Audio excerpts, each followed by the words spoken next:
എല്ലാവർക്കും നമസ്കാരം. ഒരിക്കൽ കൂടി കുക്കു ത്രിനിയിലേക്ക് സ്വാഗതം. നമുക്ക് എല്ലാവർക്കും ഇഷ്ടപ്പെട്ട ഒന്നാണ് മാമ്പഴ പുളിശ്ശേരി അല്ലേ? അപ്പൊ നമുക്കിന്നൊരു മാമ്പഴ പുളിശ്ശേരി തയ്യാറാക്കിയാലോ? സാധാരണ നമ്മൾ ചെറിയ മാങ്ങ ഉപയോഗിച്ചിട്ടാണ് മാമ്പഴ പുളിശ്ശേരി ഉണ്ടാക്കുന്നത്.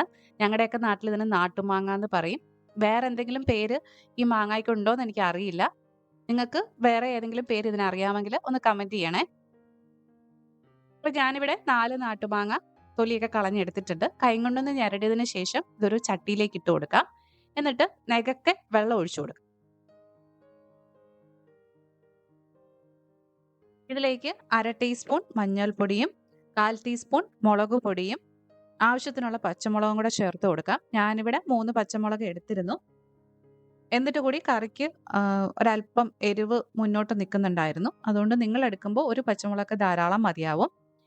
ആവശ്യത്തിനുള്ള കറിവേപ്പിലയും കൂടെ ചേർത്ത് കൊടുത്തതിന് ശേഷം കുറച്ച് ഉപ്പും കൂടെ ഇതിലേക്ക് ഇട്ട് കൊടുക്കാം.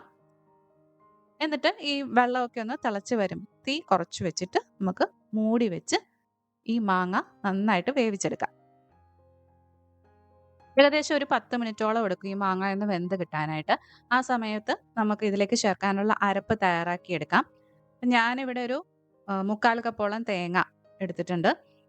ഇതിലേക്ക് നമ്മൾ 1/2 ടീസ്പൂൺ ചെറിയ ജീരകവും ഒരു 1/4 ടീസ്പൂണോളം കുരുമുളകും കൂടെ ചേർത്ത് കൊടുത്ത് ആവശ്യത്തിന് വെള്ളം ചേർത്ത് മിക്സിയിൽ നന്നായിട്ട് അരച്ചെടുക്കണം. ഇപ്പോൾ ആ തേങ്ങയൊക്കെ നല്ല പേസ്റ്റ് പരുവത്തിൽ അരച്ചെടുത്ത് വെച്ചിട്ടുണ്ട്. മാമ്പഴമൊക്കെ ഈ സമയം കൊണ്ട് വെന്ത് വന്നിട്ടുണ്ട്. ഈ വെള്ളമൊക്കെ ഒന്ന് വറ്റി കിട്ടിയിട്ടുമുണ്ട്. അപ്പൊ ഇടയ്ക്ക് ഒന്ന് തുറന്ന് ഇളക്കി കൊടുക്കാനായിട്ട് മറന്നു പോകരുത്. അല്ലെന്നുണ്ടെങ്കിൽ ഈ മാമ്പഴമൊക്കെ ചട്ടിയുടെ അടിയിലേക്ക് പിടിക്കും. ഇതിലേക്ക് നമ്മൾ ഇനി അരച്ചെടുത്ത് വെച്ചിരിക്കുന്ന അരപ്പ് ചേർത്ത് കൊടുക്കുവാണ്. ആ പാത്രം ഒന്ന് കഴുകി ഒരല്പം വെള്ളം കൂടെ ഞാൻ ഇതിലേക്ക് ഒഴിച്ചു കൊടുക്കുന്നുണ്ട്. ഈ അരപ്പ് നമുക്ക് കറിയിലേക്ക് നന്നായിട്ടൊന്ന് യോജിപ്പിച്ചെടുക്കാം. എന്നിട്ട് അതൊന്ന് വേകാനായിട്ട് 1-2 മിനിറ്റ് ഒന്ന് തിളപ്പിക്കാനായിട്ട് വിടാം. ഇപ്പൊ ആ അരപ്പൊക്കെ ഒന്ന് വെന്ത് വന്നിട്ടുണ്ട്. ഇനി ഇതിലേക്ക് നമ്മൾ തൈരാണ് ചേർത്ത് കൊടുക്കുന്നത്. ഞാനിവിടെ 1 കപ്പ് നല്ല കട്ടി തൈര് 1/2 കപ്പ് വെള്ളം കൂടെ ചേർത്ത് മിക്സ് ചെയ്ത് എടുത്ത് വെച്ചിരിക്കുന്നതാണ്. ഒട്ടും തന്നെ കട്ടയില്ലാതെ ഉടച്ചെടുത്ത് വെച്ചിരിക്കുന്നതാണ്. അപ്പൊ തൈര് എടുക്കുമ്പോൾ ശ്രദ്ധിക്കേണ്ടത് അധികം പുളിയില്ലാത്ത തൈര് വേണം ഇതിന് ഉപയോഗിക്കാനായിട്ട്. അതുപോലെ തന്നെ കട്ടിയില്ലാത്ത തൈരാണെങ്കിൽ വെള്ളം ചേർക്കേണ്ട ആവശ്യം ഉണ്ടാവില്ല. അപ്പോൾ തൈര് ഒഴിച്ചതിന് ശേഷം അപ്പോൾ തന്നെ നന്നായിട്ടൊന്ന് മിക്സ് ചെയ്തെടുക്കുക. പിന്നെ ശ്രദ്ധിക്കേണ്ട ഒരു കാര്യം ഒന്നെങ്കിൽ തീ ഓഫ് ചെയ്തിട്ട് തൈര് ചേർത്ത് കൊടുക്കുക. അല്ലെങ്കിൽ ചെറു തീയിലിട്ടിട്ടേ ചേർത്ത് കൊടുക്കാവുള്ളൂ. വലിയ ചൂടിൽ നമ്മൾ തൈര് ചേർത്ത് കൊടുത്താൽ പെട്ടെന്ന് തന്നെ ആ തൈരങ്ങ് പിരിഞ്ഞു പോകും. നമുക്കിത് നന്നായിട്ടൊന്ന് മിക്സ് ചെയ്തെടുക്കാം. എന്നിട്ട് ഇതൊന്ന് ചെറുതായിട്ട് ചൂടാക്കി എടുക്കണം. ഒരിക്കലും തൈര് ചേർത്തതിന് ശേഷം കറി തിളപ്പിക്കരുത്.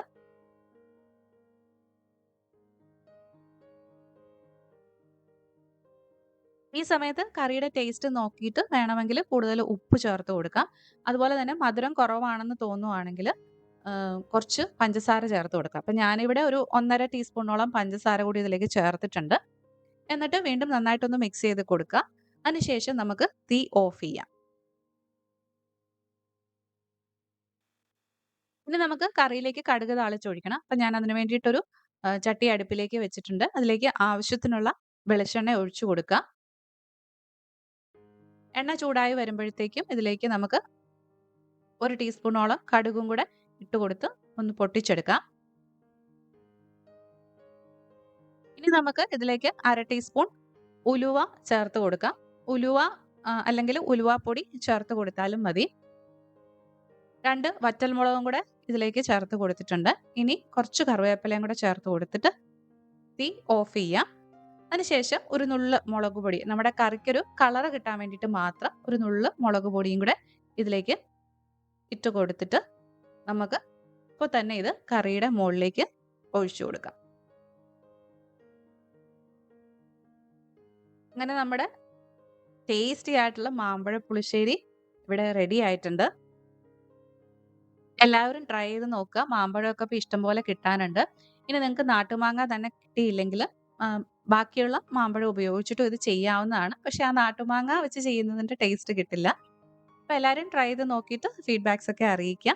നിങ്ങൾക്ക് ഈ റെസിപ്പി ഇഷ്ടമായിട്ടുണ്ടെങ്കിൽ മറക്കാതെ ഒന്ന് ലൈക്ക് ചെയ്യുകയും കമന്റ് ചെയ്യുകയും ഷെയർ ചെയ്യുകയും ചെയ്യുക കേട്ടോ. അപ്പൊ നമുക്ക് വേറൊരു വീഡിയോ ആയിട്ട് കാണാം. അതുവരെ ബൈ ബൈ. Take care.